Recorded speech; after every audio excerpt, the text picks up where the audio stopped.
with the Articles of Confederation failing in the United States of America, it was time to meet about these weaknesses of the Articles of Confederation. The meeting would be called the Constitutional Convention. And the leaders of this new United States felt it was time to figure this thing out before the United States became extinct, before it even really got started. I wonder if anybody can guess where this meeting would take place. What city could host an important meeting? Yes, yet another meeting in Philadelphia. Hey, Patrick Henry of Virginia. Would you like to go to Philadelphia in order to revise and fix up the Articles of Confederation? Mr. Henry, what do you say? I smell a rat, said Patrick Henry. I guess we'll take that as a no. You see, Patrick Henry felt that the leaders of the country were up to some shady business. He felt that they weren't actually going to just fix up the Articles of Confederation. No, he didn't think they were just going to revise them a bit. He suspected that the leaders of this new United States were going to get rid of the Articles of Confederation and replace them with, are you ready for this? A king. And Mr. Henry of Virginia wanted no parts of that. Well, even without Patrick Henry, the Constitutional Convention must go on. 55 delegates from all of the colonies, well, almost all of the colonies. Rhode Island didn't come. I guess they couldn't find the road to Philadelphia. All colonies except Rhode Island met in Philadelphia, Pennsylvania. Maybe we could say Rhode Island must have smelled a rat too. George Washington presided over the meeting. When you preside over something, you lead it. He's the guy with the gavel. Order, order, deciding who speaks and when. So, I guess you could say he was the president of the meeting. In other words, George Washington was the president of the Constitutional Convention. Now, when you want to fix something, you'd better have a plan. And that they did.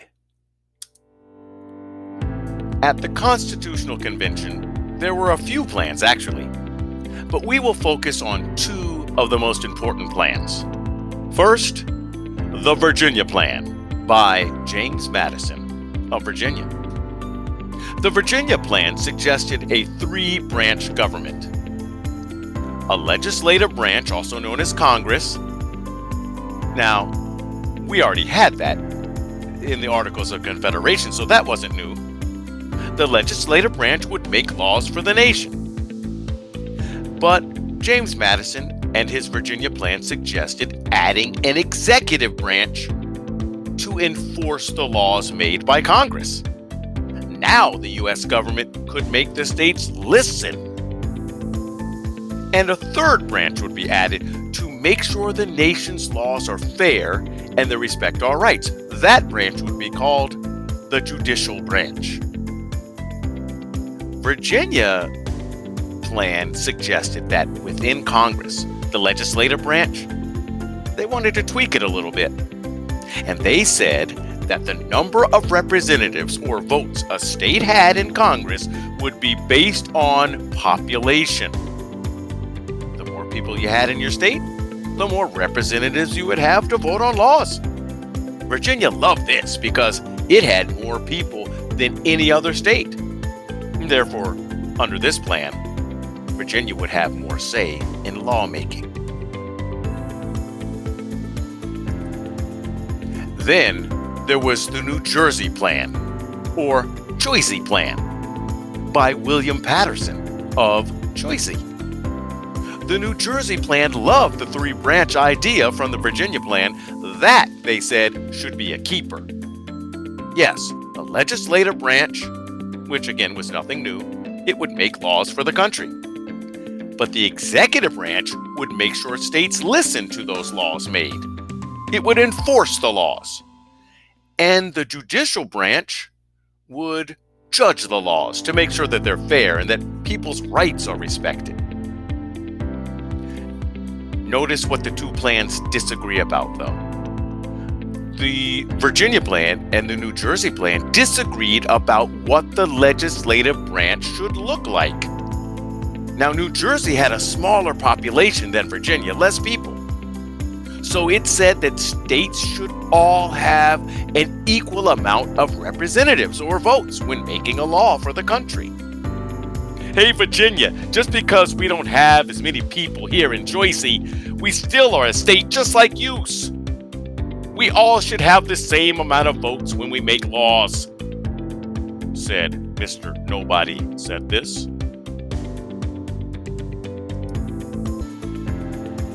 Well, since the Virginia plan and the New Jersey plan, or Jersey plan, agree about having 3 branches, we'll go with that. 3 branches it will be. But the two plans didn't agree about representation in Congress. I think you've got that by now. So here's what they agreed to do.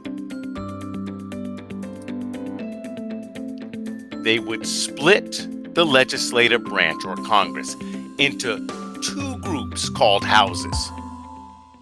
In one house, which we'll call the United States House of Representatives, the number of votes or representatives a state gets would be based on how many people live in that state. Of course, this made Virginia happy because they had such a large population. But what about Jersey? Well, in the other house, which we will call the United States Senate, the number of votes a state gets would be equal.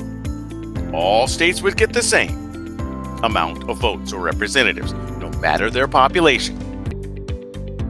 This type of legislature or lawmaking group that's split into 2 houses is called a bicameral legislature. Let me say that to you in Latin. Bicameral. Bi, meaning 2 in Latin. Camera, meaning chamber or room in Latin. You all didn't know I could speak Latin, did you? So many tricks up my sleeves.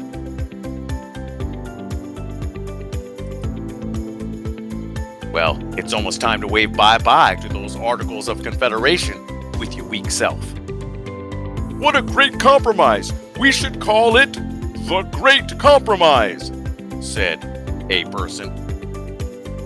Now, all that's left is to vote on this new constitution or form of government and finally make the national government stronger. So let's vote, shall we? Here we go. Let's vote on 3. 1, uno. 2, dos. Wait.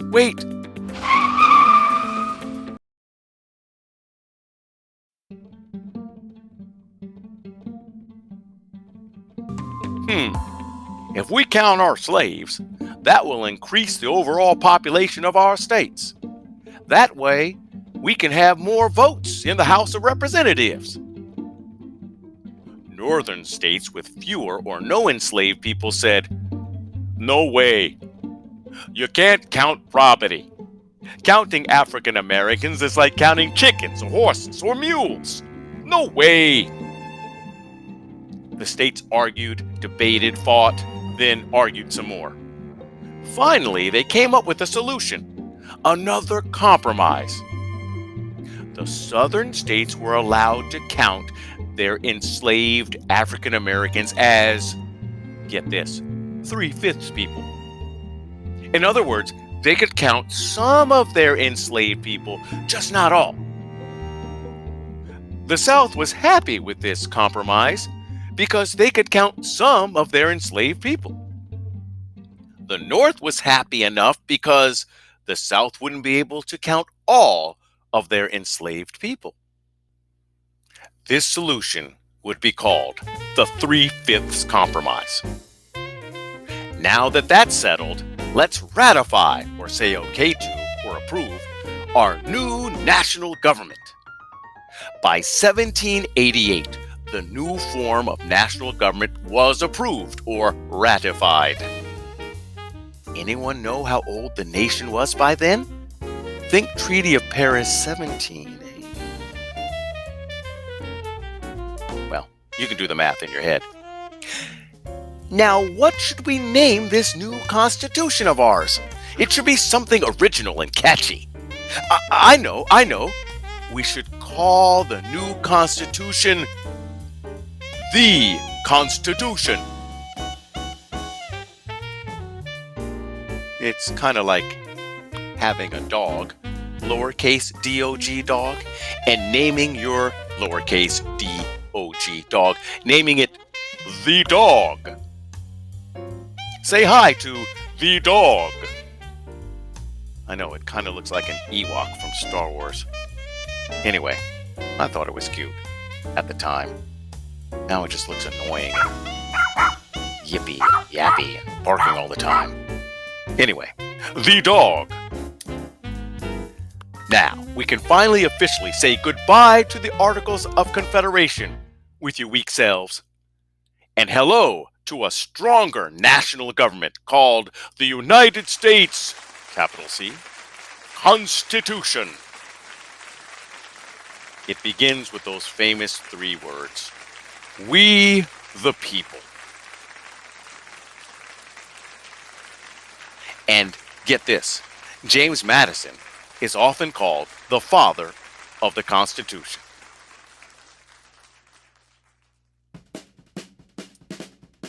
Well, that's all for now, folks.